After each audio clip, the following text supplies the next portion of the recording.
Mais le problème ici, c'est qu'ils n'ont pas évité les conflits. Et la première source des conflits, c'est la désobéissance. C'est la désobéissance à quoi? À la parole de Dieu.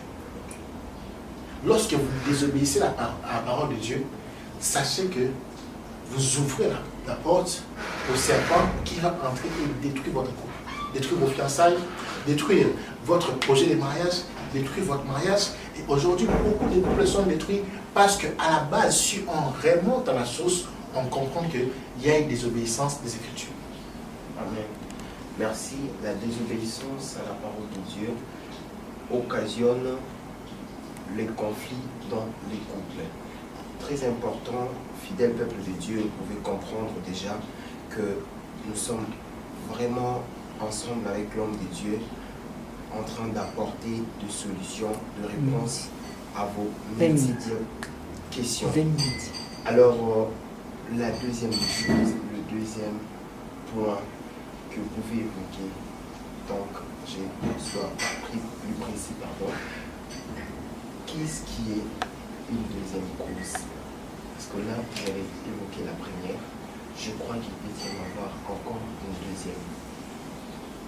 Je vais vous dire, la deuxième est dans la première. Lisons Genèse 3. Commençons à partir du verset 2.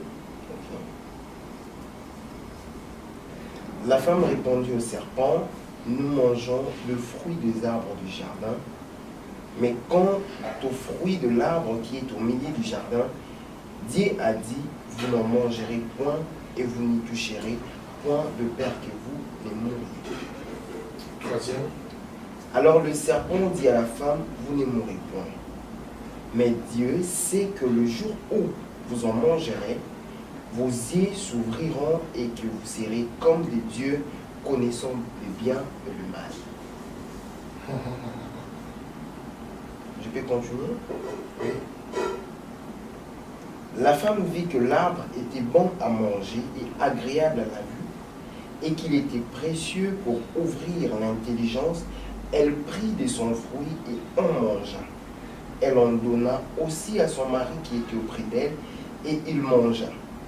Les yeux de l'un et de l'autre s'ouvrirent, ils connurent qu'ils étaient nus, et ayant cousu de feuilles de figuier, ils s'en firent une ceinture. Je peux remonter? Troisième. Le troisième verset. Mais quant au fruit de l'arbre qui est au milieu du jardin, Dieu a dit, vous n'en mangerez point et vous n'y toucherez point de peur que vous ne mouriez. Oui.